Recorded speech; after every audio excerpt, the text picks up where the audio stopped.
생각하길 원합니다. 주의 도우심을 구하길 원합니다. 이 시간 함께 기도할 때 주님, 내가 주님 앞에 나아가겠습니다. 세상의 만물들도 주님을 찬양합니다. 내가 어찌 주님을 찬양하지 않겠습니까? 내가 주님을 찬양합니다. 나를 위해서 대신 나를 속죄하시고 나를 위해 돌아가신 주님을 내가 찬양합니다. 내가 이제 주님의 인생을 돌아가기를 원합니다. 내 안에서 작은 예수가 나오고 주님을 쫓는 삶이 되길 원합니다. 주님께서 함께 하시고 나의 도움이 되셔서 내가 주님께 영광 돌릴 수 있도록 주님께서 함께 해주셔서 이렇게 다시 기도하시겠습니다. 오 주님. 네, 짧은 관계로 다 같이 합심하여 합독하겠습니다. 시작. 그러므로 그리스도 안에 무슨 격려나 사랑의 무슨 위로나 성령의 무슨 교제나 무슨 조와 긍휼이 있거든 같은 생각을 품고 같은 사랑을 나타내며 한 마음으로 같은 것을 생각함으로 내 기쁨을 충만하게 하십시오. 무엇을 하든지 이기심이나 허영으로 하지 말고 서로 겸손한 마음으로 다른 사람을 자기보다 낮게 여기십시오. 여러분은 각자 자기 자신의 일을 돌아볼 뿐더러 다른 사람의 일도 돌아보십시오. 아멘. 만약 누군가가 당신에게 이런 제안을 한다면 여러분은 어떻게 반응하시겠습니까? 바로 이런 제안이에요. 모든 여행 경비를 지원해 줄 테니 우리와 함께 해외여행을 가자. 네. 어떻게 반응하겠어요? 할렐루야, 아멘. 네. 당장 가방을 싸겠습니다. 그렇게 아마 반응할 것이겠죠. 저는요, 실제로 이런 제안을 받은 경험이 있어요. 제안을 한 사람은 다름 아닌 저희 친누나와 누나의 남자친구였습니다. 네, 그림이 나오죠? 네. 물론 그 남자친구는 지금 매형이 되었어요. 당시에는 두 사람이 결혼을 하기 전이었기 때문에 두 사람만 여행을 간다는 것은 세상천지에 있을 수 없는 일이었습니다. 두 사람은 하나님께 머리를 맞대고 기도하기 시작해요. 하나님 지혜를 주소서. 하나님이 지혜를 주셨어요. 짜낸 묘안이 바로 살아있는 블랙박스, 우리 동생 대원이를 데려가자는 것이었습니다. 결국에는 그 조건으로 부모님의 허락을 받아내었고 그렇게 저의 첫 해외여행이 시작됐어요. 난생 처음 해외여행을 저는 저런 은혜를 받고 갔습니다. 목적지는 일본 동경이었어요. 근데 저는 정말 땡전 한 푼 내지 않고 호텔과 비행기 값과 심지어는 여행 갈 때 막 가방도 좀 있어야 되고 신발도 새로 사고 그러잖아요. 누나가 막 그것도 사주는 거예요. 제가 얼마나 은혜를 입고 일본 동경으로 여행을 갔는지 모릅니다. 출국하던 날 아침에 어머니께서 공항으로 가는 저와 누나의 손을 콕 잡고 집에서 이제 문 앞에서 기도해 주셨어요. 그때 어머니께서 저와 누나를 잡고 기도해 주시면서 인용한 성경 구절이 아직도 생생하게 기억이 납니다. 보라, 형제가 연합하여 동거함이 어찌 그리 선하고 아름다운고. 어머니께서 기도하시는데 딱 첫 마디가 이 시편 133편 1절의 말씀이었습니다. 어머니가요, 이 남매가 함께 이렇게 너무나 기분 좋은 상태잖아요, 그렇죠? 그 분위기에서 다 같이 여행을 간다니까 그 모습이 너무나 보기에 흡족하셨던 것 같아요. 그래서 너무나 아름다워서 영감으로 시편 133편 1편이 딱 이렇게 1절이 떠오른 것이죠. 잘 다녀오라고, 하나님의 선함을 네가 참 나타내고 돌아오라고 어머니께서 그렇게 기도해 주셨습니다. 여행은 매우 순조로웠어요. 날씨도 좋고 처음 가본 동경이라는 도시는 매우 아름답게 보였습니다. 음식도 매우 맛있었습니다. 근데 한번 상상해 보세요. 실질적으로 그 여행이 시작됐을 때 조금 애매한 것이 있었어요. 뭐냐 하면 세 사람이 같이 가잖아요. 이 조합이 조금 애매한 거예요. 역시나 어떤 모습으로 이 세 명이 같이 다녀야 했을까? 제가 가능성을 한번 제기해 볼 테니 어떤 건지 한번 맞춰보세요. 첫 번째 대형, 너는 너 나는 나 대형. 세 사람이 같이 여행을 할 때 이렇게 가는 거죠. 너는 너 나는 나, 모두 떨어져서 셋이 따로따로 가는 거예요. 꽃보다 할배도 아니고 서로 이렇게 친밀감 없이 이렇게 다닌다는 거 조금 어색하잖아요. 이렇게 가지 않았습니다. 두 번째 가능성, 손에 손잡고 이렇게 다니는 거죠.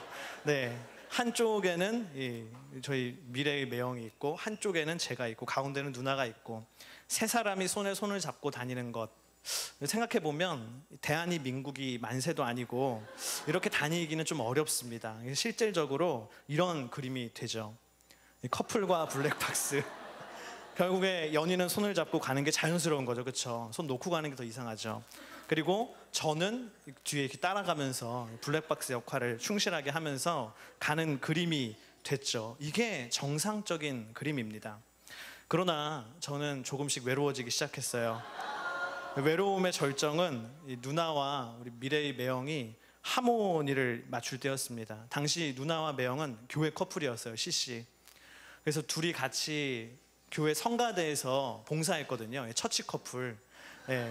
거기다가 콰이어 커플이기까지 했어요. 그래서 성가대에서 봉사를 했습니다. 누나는 소프라노 파트였고 매형은 베이스 파트였던 것 같아요. 둘이 길을 걸어가다가 저는 뒤에 따라가다가 동경의 아름다운 거리가 나왔어요. 탁. 그러니까 이제 누나가 시작을 했어요. 탁. 찬양을 탁 시작하는 거예요. 소프라노를. 그러니까 매형이 연습했잖아요. 베이스로 탁 깔으면서 이렇게 하모니를 막 찬양하면서 막 가는 거예요. 그 모습을 제가 뒤에서 이렇게 보는데 저는 갑자기 고등학교 때 배운 시조 한 구절이 생각났어요. 황조가라고 여러분 아시나요? 네, 헐헐 나는 적괭거리 암수서로 정다운데 외로울사 이내 몸은 니와 함께 돌아갈 거. 그게 막 떠오르는 거예요. 그래서 꾀꼬리가 아름답구나. 외로울사 이내 몸은. 그러면서 제 안에 외롭다, 집에 갈까? 막 이런 생각이 들어오기 시작했습니다. 그러나 그러지는 못하고 저는 조금씩 삐뚤어지기 시작했어요. 이런저런 불평을 갑자기 막 내뱉으면서 여행의 분위기를 제가 흐리기 시작했습니다. 일부러. 꾀꼬리가 싫어서 악한 마음에. 그래서 결국은요, 여행을 잘 마치고 돌아왔지만 집에 돌아오는 길에는 누나와 저는 얘기하지 않았어요.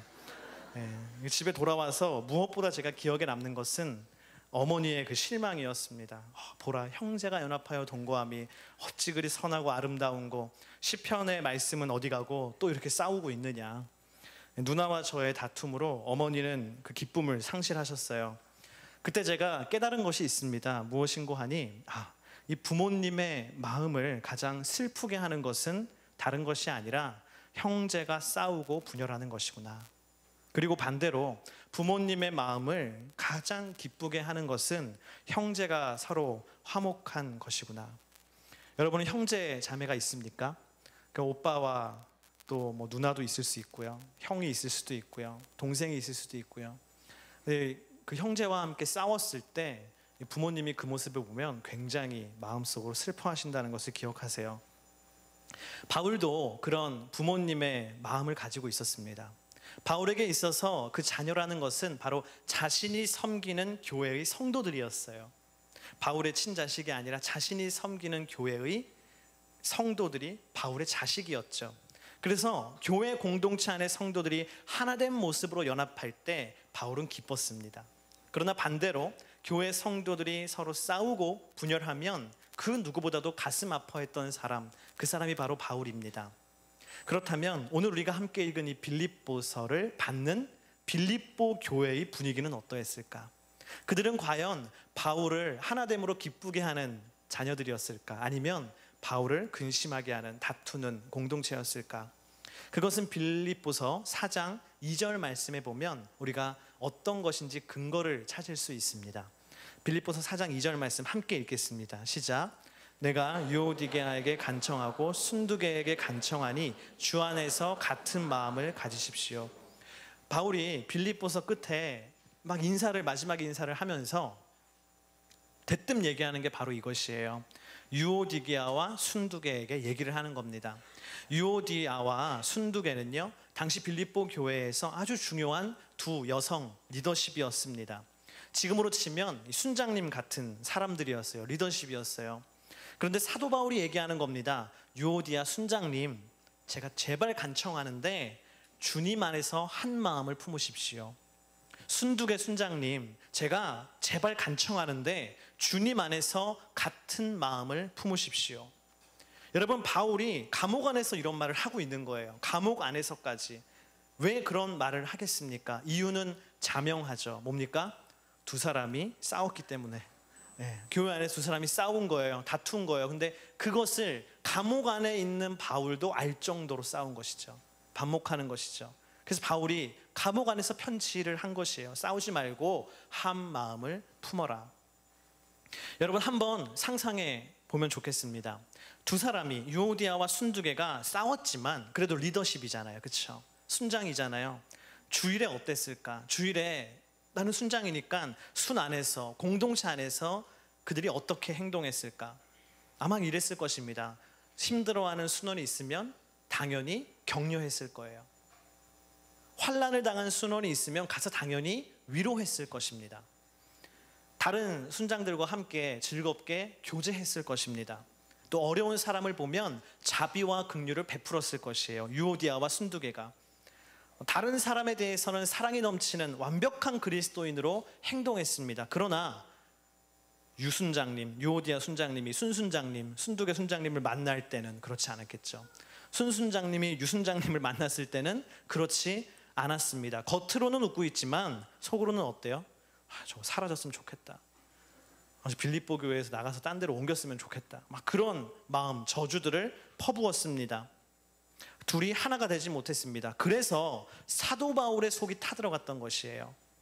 형제가 연합하여 동거함이 선하고 아름다운 것인데 감옥의 고난 속에서도 사도 바울이 기쁨이 넘쳤거든요. 근데 그 분열하는 모습들을 보니까 사도 바울이 그 기쁨이 막 줄어들 것 같은 위험을 느낀 거예요.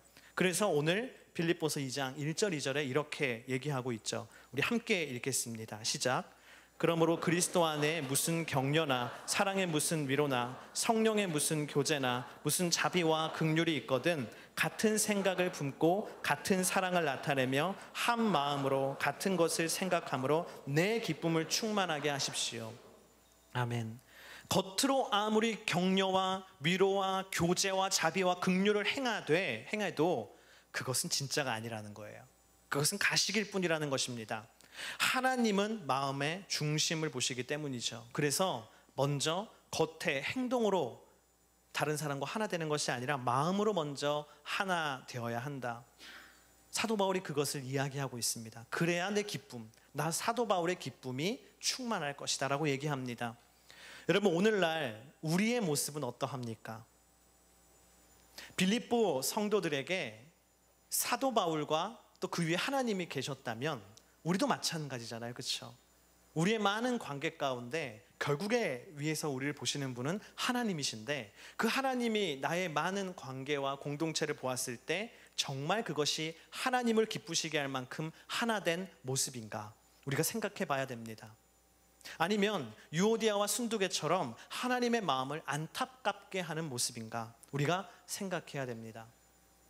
먼저 한번 지구촌을 생각해 봤으면 좋겠어요. 이 지구 전체를 볼 때 하나님이 기뻐하실까? 여러분 인류는요 2번의 큰 세계 대전을 치르면서 어떤 희망이 있었냐면 그래 이거 끝나면 그래도 인류가 하나 되겠지라는 기대가 있었어요. 이제 종식됐겠지, 평화가 오겠지, 큰 전쟁이 끝날 때. 그러나 지금 어떠합니까? 전혀 그렇지 않아요. 이 땅에는 여전히 전쟁과 테러가 끊이지 않고 있습니다. 하나님이 지구촌을 볼 때 마음이 기쁘시지 않을 것 같아요. 우리나라만 한번 생각해 봅시다. 여러분 뉴스를 틀면 분열한 이야기들이 계속 들려오죠. 또 우리나라만 분열하는 것이 아니라 남과 북의 갈등이 얼마나 심각합니까? 하나님이 한반도 땅을 바라볼 때도 마음이 굉장히 불편하실 것입니다. 또 우리의 가정을 한번 생각해 보십시오. 나의 가정. 오늘날 가정 가운데 불화와 불일치의 영이 얼마나 많은지 수많은 가정들이 그 사단의 노략에 붕괴되고 있습니다. 또 내 개인의 인간관계를 한번 생각해 보십시오. 정말 나 한 사람을 둘러싼 주변의 관계들을 생각해 보십시오. 나는 모든 사람과 화평한 사람인가? 겉으로는 나도 오늘 말씀처럼 격려와 위로와 교제와 자비와 긍휼을 베푸는 것 같지만 내 속마음은 유오디아와 순두개처럼 여전히 하나 되지 못하고 있는 것은 아닌가? 여러분 정말 이 세상은요, 제가 이 모든 것을 묵상하면서 이런 말을 생각했어요. 나노 단위로 분열하고 있구나. 나노 단위. 크게 봐도 분열되고 있고 점점 들어가서 한 사람만 봐도 그 안에서 분열되고 있는, 끊임없이 갈라지고 있는 그 자녀들의 모습을 볼 때 하나님 아버지의 마음이 얼마나 안타깝겠습니까? 그리고요, 하나님만 마음이 안타까운 게 아니라 나 자신, 그렇게 갈라지는 내 자신도요, 행복이 없어요. 제가 이번 주에 산마루교회 이주연 목사님의 글을 읽다가 그 책에서 이런 짧은 글을 읽었습니다. 제목이 특이해요. 뱀에게 물렸다면이라는 제목의 글이에요. 한번 같이 읽어볼까요? 시작. 산행 중에 뱀에게 물렸다면 어떻게 하시겠습니까? 뱀을 끝까지 쫓아가서 죽일 것입니까? 아니면 퍼지는 독을 맞고 치료하시겠습니까?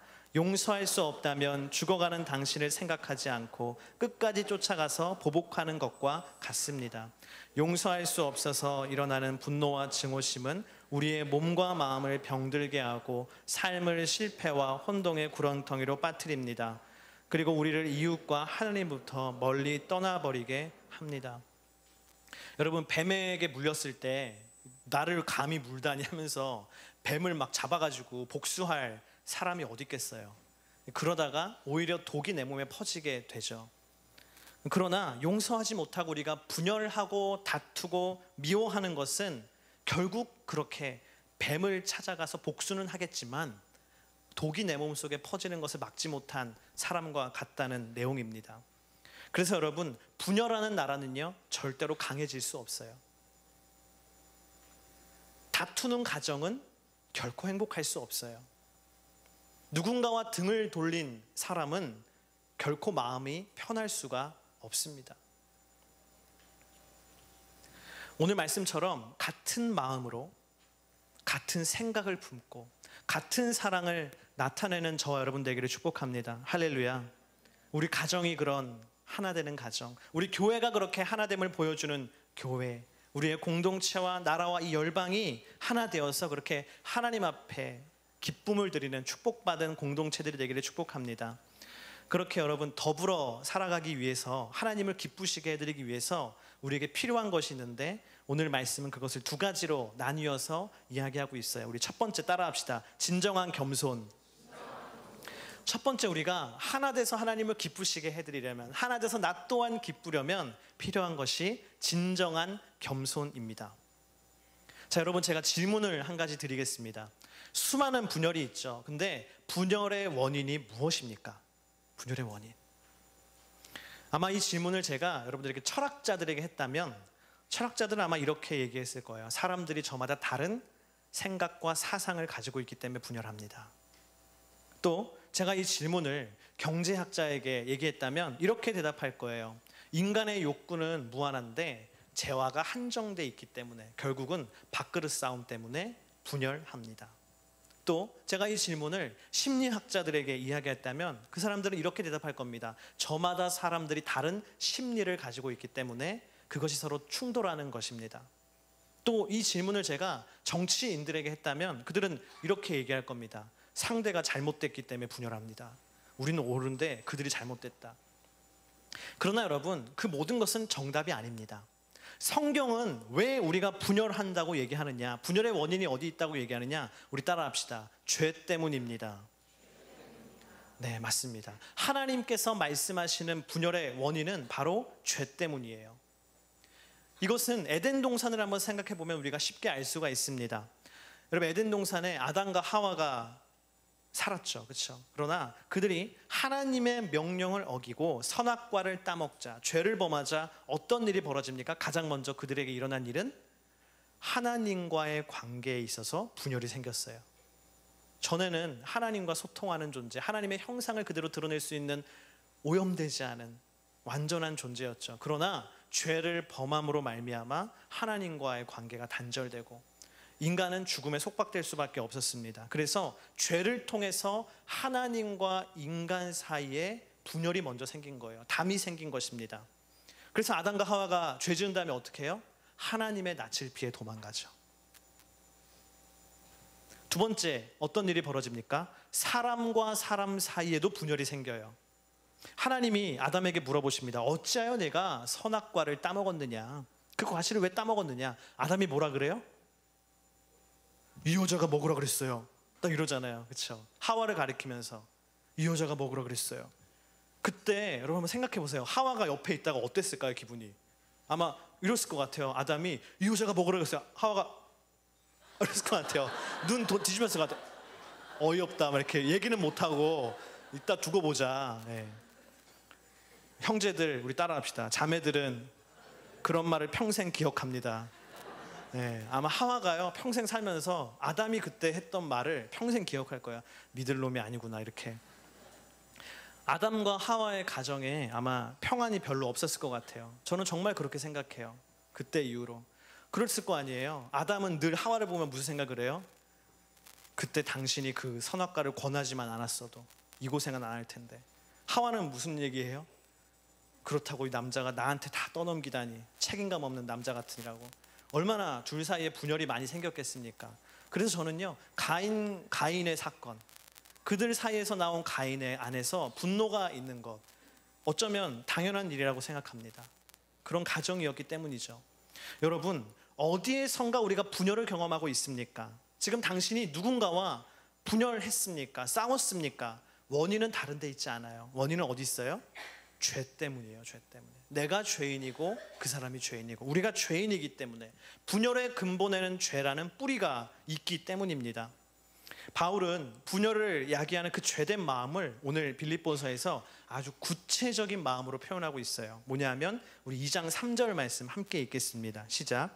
무엇을 하든지 이기심이나 허영으로 하지 말고 서로 겸손한 마음으로 다른 사람들을 자기보다 낮게 여기십시오. 우리 따라합시다. 이기심과 허영. 그 죄의 구체적인 마음을 바울은 이기심과 허영이라고 얘기하고 있습니다. 아담과 하와가 선악과를 먹을 때 어떤 마음이었어요? 나도 이것을 먹고 지금 같은 존재가 아니라 하나님과 같은 존재가 돼야지. 그렇죠? 그게 뭐예요? 이기심과 허영이죠. 나도 신이 돼야지. 허영이 그 안에 있는 것이죠. 그 이기심과 허영은 인간을, 우리를 분열로 몰고 가는 질병 같은 것이에요. 질병. 이기심과 허영이 질병이라면 치료제는 무엇입니까? 오늘 3절의 말씀은 얘기하죠. 우리 따라합시다. 겸손한 마음. 이기심과 허영의 치료제는요, 겸손한 마음이에요.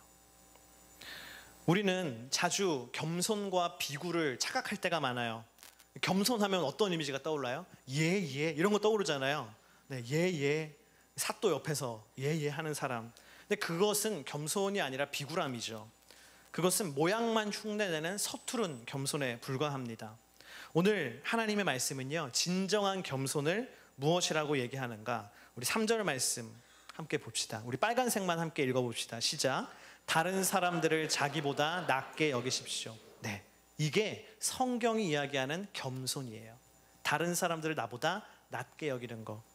이 국어를 잘 못하는 분은 이걸 보고 다른 사람을 나보다 낮게, 아래로 낮게 여기는 건가? 그게 아니죠. 이 낮음이 아니라 다른 사람을 나보다 더 나은 사람으로, 그렇게 better me, 그 사람이 훨씬 더 낫다라고 여기라는 것이 바로 겸손입니다. 우리가 다른 사람을 나보다 나은 사람으로 여기는 것은요, 굉장히 어려운 일이에요. 한번 실천해 보십시오. 그래, 앞으로 내가 보는 모든 사람은 나보다 나은, 훨씬 좋은 사람이라고 내가 생각해야지 하고 그렇게 마음 먹고 세상을 살면 정말 그렇게 보입니까? 그렇지 않아요. 그래도 너보다는 낫다 내가, 이런 마음이 우리 안에 들어오죠. 남을 나보다 낮게 여기는 것은요, 오직 복음 안에서만 가능한 것이에요. 그래서 예수 그리스도 안에 남을 나보다 낮게 여기는 그 길이 있다는 것을 여러분 기억하십시오. 그것도 구체적으로 두 가지로 우린 얘기할 수 있습니다. 첫 번째는 우리 따라합시다. 다른 사람 속에서 가능성을 발견해야 합니다. 요한복음 1장 42절 후반절을 함께 읽겠습니다. 시작. 예수께서 보시고 이르시되 개반은 번역하면 베드로라. 우리가 베드로라고 부르는 그 예수님의 제자 베드로. 근데 베드로는 그 이름은 사실은 본명이 아니죠. 베드로의 본명은 뭐예요? 시몬입니다. 시몬. 시몬이 어떤 사람입니까? 시몬이 어떤 사람이에요? 늘 시몬은요, 칼을 품고 다니는 사람이었어요. 칼을 품고 다니고 나중에 어떻게 하죠? 예수님을 잡아가려는 군인의 귀를 자른 사람이죠. 어디 예수님 잡아가면서 칼 꺼내가지고 귀 자른 사람이죠. 예수님 물론 다시 붙여주셨지만 그 정도로 베드로, 시몬은 다혈질이에요. 다혈질. 또 시몬은 어떤 사람입니까? 시몬이 어땠어요? 예수님께서 나 이제 십자가 지고 죽으려 간다. 그러니까 시몬이 뭐래요? 나도 같이 죽으러 가겠다. 어딜 가시냐고. 나도 주님과 함께 죽겠다고 다짐했던 제자 중에 한 명이에요. 근데 나중에 어떻게 하죠? 시몬이 주님을 부인하죠. 그런 사람 모른다고 저주하죠. 막 그렇게 변덕이 심한 사람, 다혈질에다가 변덕이 심한 사람, 정말 상종하기 힘든 성격이죠. 그 사람이 바로 시몬이었어요. 근데 예수님께서 아까 요한복음 1장에 보니까 그 시몬을 보자마자, 그 시몬 안에서 딱 보자마자 예수님 뭐라 그래요? 장차 게바라 하리라. 게바는 번역하면 뭐예요? 베드로라. 게바는 반석이란 뜻이거든요. 그 베드로는 페트라, 똑같은 뜻이거든요. 페트라가 이런 바위예요. 이런 반석, 거대하게 요동하지 않는 든든한 바위를 페트라라고 하거든요. 그러니까 예수님께서 베드로 안에서 그 든든한 반석을 딱 보신 거예요. 그 가능성을 발견하신 거예요. 그리고 이름을 바꿔주시죠. 너는 게바다. 이제 너는 베드로다. 너는 반석이다. 변덕쟁이에다가 다혈질, 비유컨대 저는 파도라고 생각해요. 베드로의 원래 성격이 파도 같은 사람. 확 올라왔다가 확 가라앉았다가 뜨거웠다가 식었다가 거셌다가, 그 파도 같은 베드로를 예수님이 보시고 그것을 다 아시면서도 뭐라 그러세요? 반석같이 든든한 사람이 되겠구나 너. 하나님이 인정해 주십니다. 예수님이 베드로에게만 그러신 것이 아니죠. 예수님이 부르신 사람들을 한번 생각해 보십시오. 그들은 세리였고 죄인이었고 창녀였어요. 세상적인 눈으로 봤을 때 하나같이 가능성이 제로인 사람들이었습니다. 그러나 예수님은 그들 속에서 가능성을 발견하시고 그들을 부르시고 그들이 위대한 하나님의 일을 하도록 인도해 주셨습니다. 여러분 기억합시다. 우리 한번 따라합시다. 예수님이 지금도 그런 눈으로 나를 바라보십니다.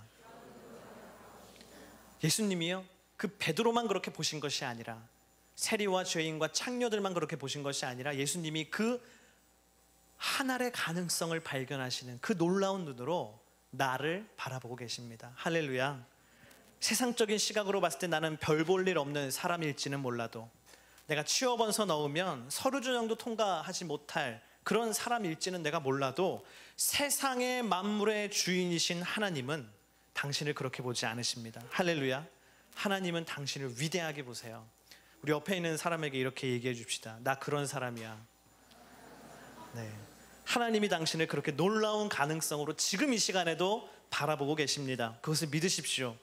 그러면 우리는 어떻게 해야 하겠습니까? 주님이 나를 그런 눈으로 바라보시는데 나도 그런 눈으로 다른 사람을 바라봐야겠죠. 주님이 나를 보시는 그 눈으로 나도 다른 사람을 바라봐야 합니다. 그 다른 사람 안에서 내가 가능성을 봐야 됩니다. 그것이 바로 뭡니까? 복음적인 눈이에요. 따라합시다. 복음적인 눈. 또 따라합시다. 겸손의 눈. 여러분의 두 눈이 복음적인 눈, 겸손의 눈이 되기를 축복합니다. 할렐루야. 저는 오늘 주보를 보면서 큰 은혜를 받았어요. 주보에 보니까 우리 한 해 동안 수고한 우리 MC 그룹장들의 어떤 사진과, 물론 사진 가운데는 과장된 아름다운 사진도 있지만 여러 소감들이 있는데, 제가 이거 보면서 느낀 게 있어요. 뭐냐 하면, 여기 있는 사람들이 처음부터 이런 사람들이었을까? 처음부터 이렇게 리더십 하면서 열심히 섬기고 다른 사람들을 인도해 줄 수 있는 사람들이었을까라는 생각을 했습니다. 제가 오늘 아침에 교역자 회의 때 주보를 같이 보고 있는데, 다른 공동체 목사님, 우리 하늘을 거쳐가신, 오래전에 거쳐가신 목사님께서 내가 아는 얼굴들도 있다고, 수년 전에 있던 사람들도 있다고, 와 많이 컸다, 예전에는 아니랬는데 예전엔 참 걱정했는데 야 든든하구나, 많이 컸구나, 성장했구나. 그게 뭡니까 여러분? 하나님이 가능성의 눈으로, 복음의 눈으로 우리를 바라봐 주셨기 때문에 가능했던 일이죠. 여러분, 우리가 그런 눈이 있는 사람이 되기를 축복합니다. 할렐루야. 두 번째는 우리 따라합시다. 자신의 실체를 발견해야 합니다. 남을 나보다 낫게, 더 나은 사람으로 내가 보기 위해서는 뭐가 필요하냐면 내 자신의 실체를 내가 봐야 돼요. 알아야 됩니다. 원래 내 모습보다 못나게 나를 생각하는 것이 겸손이 아니에요. 어떤 사람은 겸손을 그렇게 오해합니다. 내가 할 수 있어요. 근데 일단 못한다고 하는 게 겸손인 것 같다. 너 이거 할 수 있겠니? 제가 그거 할 줄 모르는데요. 일단 이렇게 한번 빼고 시작하는 게 겸손이 아니죠. 겸손은요, 내가 이만큼의 사람인데 그것보다 더 낮은 사람으로 내가 생각하며 살아야지, 그것이 아니라 겸손의 본질은요, 진짜 있는 그대로 참다운 나의 모습을 발견하는 것이 겸손이에요. 내가 이런 사람이구나라는 걸 발견하는 것. 학교에 가서 선배들을 만나거나 또 직장에 들어가서 직장 상사를 처음 만났을 때 이 점잖으신 양반 스타일들은 그런 질문을 안 하는데, 이 직구준 분들은 꼭 그런 질문을 많이 해요. 이런 질문이에요. 나 몇 살로 보여? 이 질문. 여러분 따라합시다. 정신 바짝 차리자. 네. 어디 가서 그런 질문을 받을 때 여러분 정신을 바짝 차려야 돼요. 예전에 제가 전도사를 시작한 게 26살 때였는데, 그때 청소년 사역을 시작하면서 이제 우리 찬양팀 지체들과 매주 순모임을 했어요. 근데 토요일에 순모임을 하는데, 그때 우리 그 중고등부의 이 반주자가 중등부 여학생이었거든요. 근데 그 중등부 여학생과 이제 막 같이 지체들과 나눔을 하는데, 제가 질문을 했어요. 전도사님 몇 살로 보이니? 애들이 제 나이를 모르더라고요. 그래서 몇 살로 보이니? 그러니까 그 지체가 그때 26살이라고 말씀드렸죠. 근데 그 지체가, 그 중학생 여자아이가 저에게 이렇게 얘기했어요. 34살이요. 이러는 거예요. 무려 8살을. 지금 34살이거든요. 네. 얼굴이 많이 변했는데, 그래서 제가 충격을 받았어요. 그래서 나 26살이라고. 그러니까 걔가 더 충격을 받는 거예요.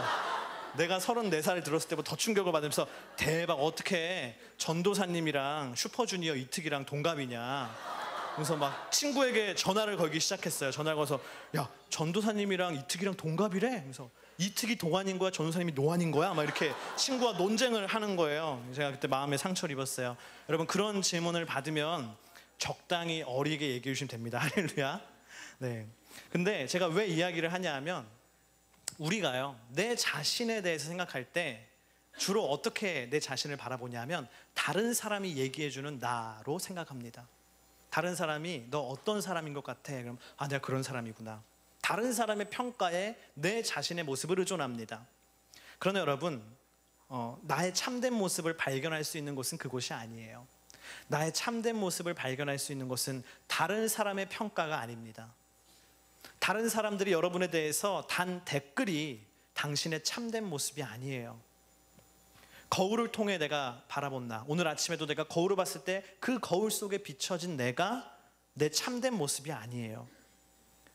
내가 가지고 있는 성적표, 내가 가지고 있는 점수, 내가 가지고 있는 스펙이 나의 참된 모습이 아니에요. SNS 속에 올려진 내 모습이 당연히 참된 내 모습이 아닙니다. 그렇다면 진정한 나의 모습은 어디에 있는가? 오로지 한 곳에서만 진정한 나의 모습을 발견할 수 있어요. 그것은 어딘가? 우리 따라합시다. 십자가입니다. 진짜 내 모습을 발견할 수 있는 곳은요, 한 군데, 십자가밖에는 없어요.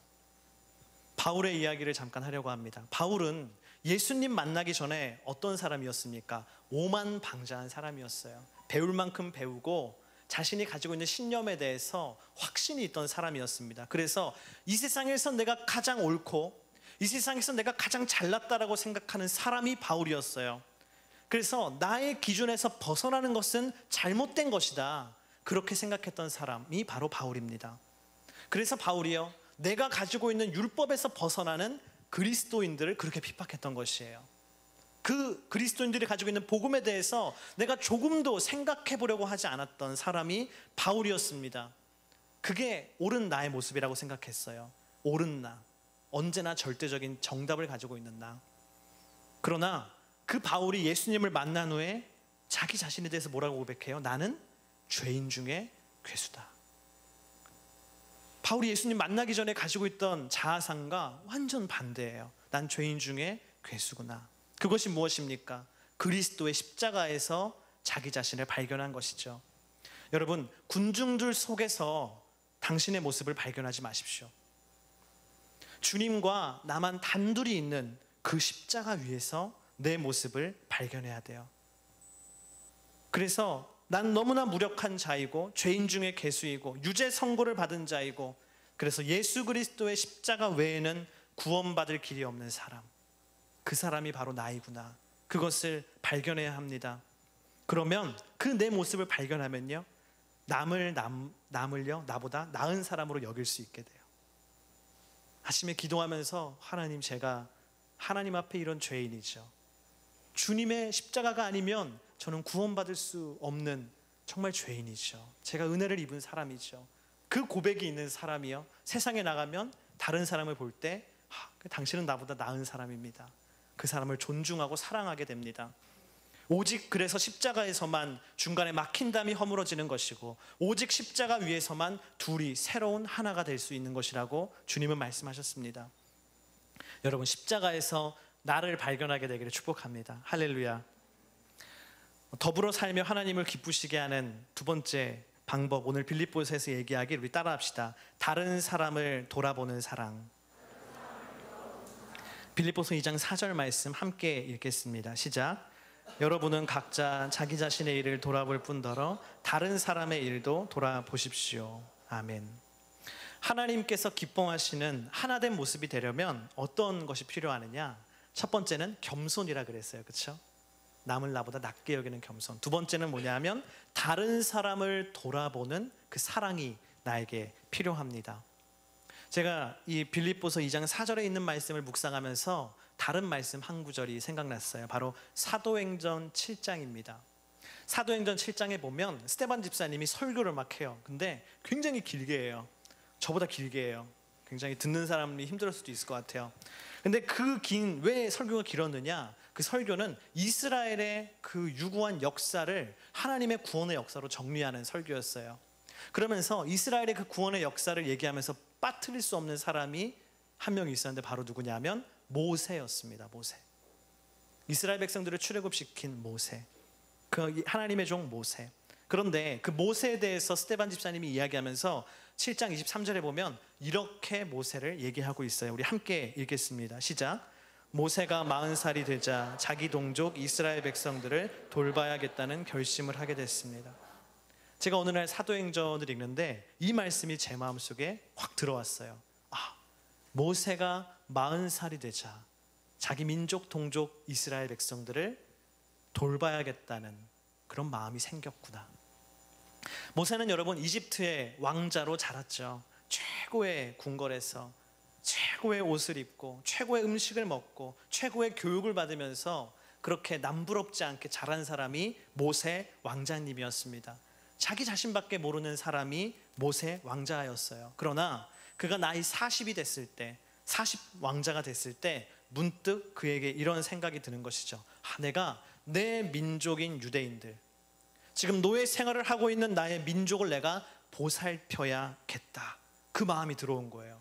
나밖에 모르던 사람인데 다른 사람을 돌아봐야겠다라는 마음이 모세의 마음속에 들어오게 됩니다. 우리는 그럴 때 이렇게 표현하죠. 우리 따라합시다. 철들었다. 네, 모세가 철이 든 거예요. 그런데 정말 신기한 건 무엇인지 아십니까? 모세가 우리 민족 이스라엘 백성을 내가 돌아봐야겠다, 그들을 돌봐야겠다, 이 결심을 하고 나서요, 그 다음에 어떤 일이 벌어지느냐? 모세를 통한 하나님의 구원의 역사가 시작됩니다. 모세가 그 마음을 품고 자기 동족들에게 가보니까 동족들이 막 억압받고 있는 거예요. 이집트 사람에게 막 맞고 있는 거예요. 죽어가고 있는 거예요. 그래서 모세가 그들을 구하기 위해서 싸우죠. 그러다가 이집트 사람을 쳐서 죽이게 되고 살인자가 돼서, 왕자의 신분에서 살인자가 돼서 광야로 도망가게 되고, 그 광야에서 결국은 하나님을 만나고 하나님의 소명을 받고 능력을 받아서 다시 애굽으로 돌아가서 이스라엘 백성들을 구원하는 그 역할을 감당하게 됩니다. 이 모든 것의 시작은 어디입니까? 모세가 우리 민족 이스라엘을 내가 돌아봐야겠다. 내 삶만 챙기는 것이 아니라 나의 민족의 삶도 챙겨야겠다. 다른 사람을 생각하는 마음을 가질 때 하나님의 그 놀라운 역사는 시작되었습니다. 할렐루야. 여러분, 하나님은요 자기만 생각하는 사람을 쓰지 않으세요. 여러분의 마음에, 제 마음에 나 하나만을 생각하는 것이 가득하다면 하나님께 쓰임받기 어렵죠. 왜냐하면 그것은 예수님을 닮은 삶이 아니기 때문이에요. 여러분, 예수님은 어떤 삶을 사셨습니까? 독일의 신학자 본 회퍼는 예수 그리스도에 대해서 이렇게 얘기합니다. 예수님은 어떤 존재인가? 우리 따라합시다. 타자를 위한 존재.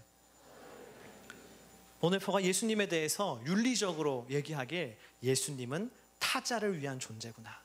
자기 자신을 위한 존재가 아니라 타자를 위한 존재. 사람과 구별되는 것이죠. 다른 사람들과. 예수님은 우리 모두를 이웃으로 규정하시고 너희 모두가 내 이웃이다. 그리고 그 자신의 이웃들에게, 모든 사람들에게 철저하게 그들을 위해서 타인을 위한 삶을 사셨던 분, 그분이 바로 예수님이십니다. 그리고 타인을 위한 그 예수님의 삶이 완성된 곳이 어디입니까? 바로 예수 그리스도의 십자가예요. 다시 십자가로 돌아가는 것이죠. 예수님의 십자가는 철저하게 타인을 위한 자기 희생적 사랑의 장소였습니다. 여러분, 우리가 이런 사랑이 있는 예수 그리스도를 닮은 사람이 되어야 합니다. 할렐루야. 그래야 우리가 가는 곳에 분열이 아닌 화평이 있는 거예요. 그래야 내가 가는 곳에 싸움이 생기던 싸움도 그 싸움이 없어지는 거예요. 그래야 내가 섬기고 일하는 그 하나님의 나라 가운데 평화가 임하는 것입니다. 우리 민족의 기독교 지도자 중 한 명이었던 다석 유영모 선생님의 이야기로 제가 기억을 하는데요. 어느 날 그에게 제자가 찾아옵니다. 선생에게 제자가 찾아와요. 제자와 한참 동안 여러 가지 깊은 대화를 나눕니다. 아주 의미 있는 대화들을 나눕니다. 그리고 그 대화가 끝나고 이제 제자가 돌아가는 거예요. 근데 돌아가는 길이 좀 멀었습니다. 기차를 타고 한참 동안 가야 하는 길이었어요. 유영모 선생이 그 나가는 제자를 붙잡고 잠깐만 기다리라고, 그러면서 자기 집으로 들어가서 부엌에 들어가서 뭔가 두 손에 들고 나옵니다. 뭐였냐면 삶은 계란 2개였어요. 삶은 계란 2개를 그 제자의 손에 쥐어주면서 기차에서 이거 먹으라고. 그러니까 제자가 선생님도 너무 힘들게 사시는데 괜찮습니다. 2개씩이나. 전 그러시면 제가 하나 먹을 테니까 선생님 하나 드십시오. 하나만 갖고 가겠습니다. 그러자 선생이 이렇게 얘기했다 그래요. 그럼 옆 사람은 어떻게 하려고? 옆 사람은 어떻게 하려고? 너 기차 타고 가면 옆에 사람 있을 텐데 너 혼자 먹으려 그러냐? 같이 먹어라. 그래서 2개 주는 거다. 여러분, 다른 사람을 돌아보는 삶은 엄청난 헌신에서부터 시작하는 것이 아니에요. 그저 한 생각. 그럼 옆 사람은 어떻게 하려고?